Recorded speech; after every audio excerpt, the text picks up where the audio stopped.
नमस्कार दोस्तों, स्वागत है आप सभी का हमारे चैनल भक्ति ज्ञान में। दोस्तों, आज मैं आपको तुलसी माता और ननद भाभी की कहानी सुना रहा हूँ।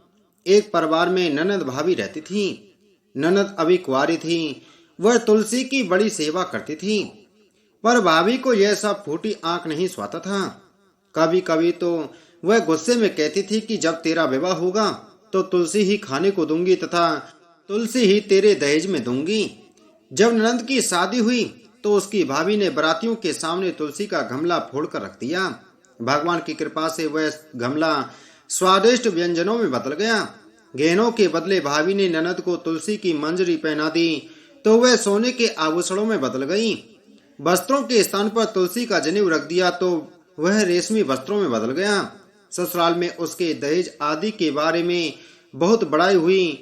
इस पर भाभी को बड़ा आश्चर्य हुआ और तुलसी जी की पूजा का महत्व उसकी समझ में आ गया। भाभी की एक लड़की थी।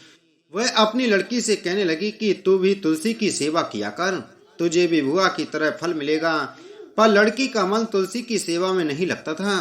लड़की के विवाह का समय आया तो भाभी ने सोचा, जैसा व्यवहार मैंने अपनी ननद से किया उसी के कारण उसे इतनी इज्जत मिली, क्यों ना मैं अपनी लड़की के साथ भी वैसा ही व्यवहार करूं। उसने तुलसी का गमला फोड़कर बारातियों के सामने रख दिया, परंतु इस बार मिट्टी मिट्टी ही रही। मंजरी व पत्ते भी अपने पूर्व रूप में ही रहे तथा जनेऊ जनेऊ ही रहा। सभी बाराती भाभी की बुराई करने लगे। ससुराल में सभी लड़की की बुराई कर रहे थे। भाभी ननद को कभी घर नहीं बुलाती थी। भाई ने सोचा मैं ही बहन से मिल आऊं। उसने अपनी इच्छा पत्नी को बताई तथा सौगात में ले जाने के लिए कुछ मांगा। भाभी ने थैले में ज्वार भरकर कहा, और तो कुछ नहीं, यही ले जाओ। वह दुखी मन से चल दिया। भला बहन के घर कोई ज्वार लेकर आता है। बहन के नगर के समीप पहुंचकर उसने एक गौशाला में गाय के सामने ज्वार का थैला उलट दिया। तब गौपालक ने कहा, ए भाई, सोना मोती गाय के आगे क्यों डाल रहे हैं? भाई ने उसको सारी बात बता दी तथा सोने मोती लेकर प्रसन्न मन से बहन के घर पहुंच गया। बहन ने अपने भाई की बहुत आवभगत करी और बड़ी प्रसन्न हुई।